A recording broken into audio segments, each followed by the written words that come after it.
Welcome back to the Sports News Analysis YouTube channel, where I'm always breaking down the hot sports topics of the day. My name is Mike. I'm continuing my 2013 NFL draft coverage with the needs analysis for the Miami Dolphins, who hold the number 12 pick overall in the first round. Some of the needs I see for the Dolphins to address this offseason and in the draft are another pass rusher to go opposite Cameron Wake on the defensive line, a wide receiver help, and also help in the secondary. The wide receiver need, I think they address in free agency. I think Greg Jennings makes a lot of sense. He obviously worked with Joe Philbin when he was with Green Bay. I think Jennings to the Dolphins makes the most sense out of maybe any free agent potential pickup this offseason. And even if they don't get Jennings, I look for them to address that need with a veteran that has presence rather than a young rookie.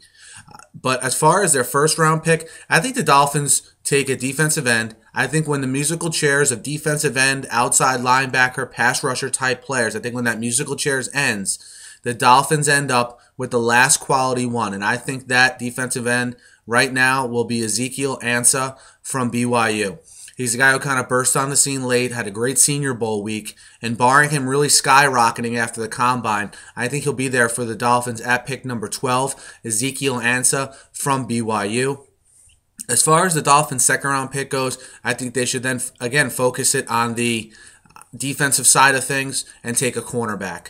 Whether it's a Logan Ryan out of Rutgers, who will probably be there in the second round, Jordan Poyer from Oregon State, a guy who will definitely likely be there in the second round. There's some rumors that Logan Ryan could sneak into the end of the first round.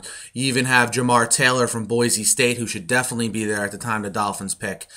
Corner, besides Milner, there's not any top-flight corners, but there's about 7 or 8 cornerbacks that you can get in the first 2 rounds that can really help your team. And I think that's where you see the Dolphins going in the second round of this draft. As far as going forward, the Jake Long situation is going to have to sort itself out. If they decide not to re-sign Jake Long, do they maybe use the draft on 3rd, 4th pick as a developmental guy to take over at one of the offensive line spots? Do they address that need via free agency as well and find a more economical option?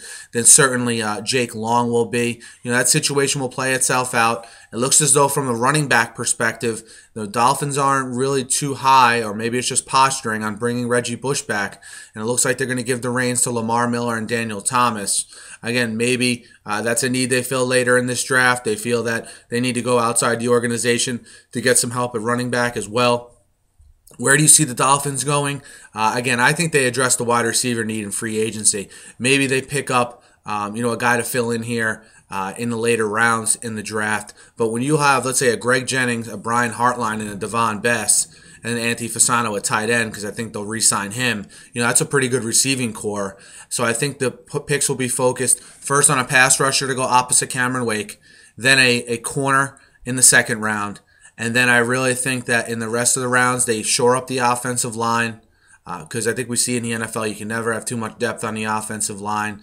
And maybe, just fill out some spots on defense. Again, maybe add depth to the interior of that defensive line, which is a pretty good strength of the Dolphins right now anyway. Hit me up in the YouTube comments. Let me know what you guys think. Where do you see the Dolphins going? Guys, I'm doing this needs analysis for all 32 teams. I'm covering the draft really, really heavy here as we go further here into free agency. I'll be doing that as well, covering the top free agents I think that are available on the market. So be sure to subscribe to my channel. You get all my videos delivered directly to you. Thanks as always for listening, guys, and have a great day.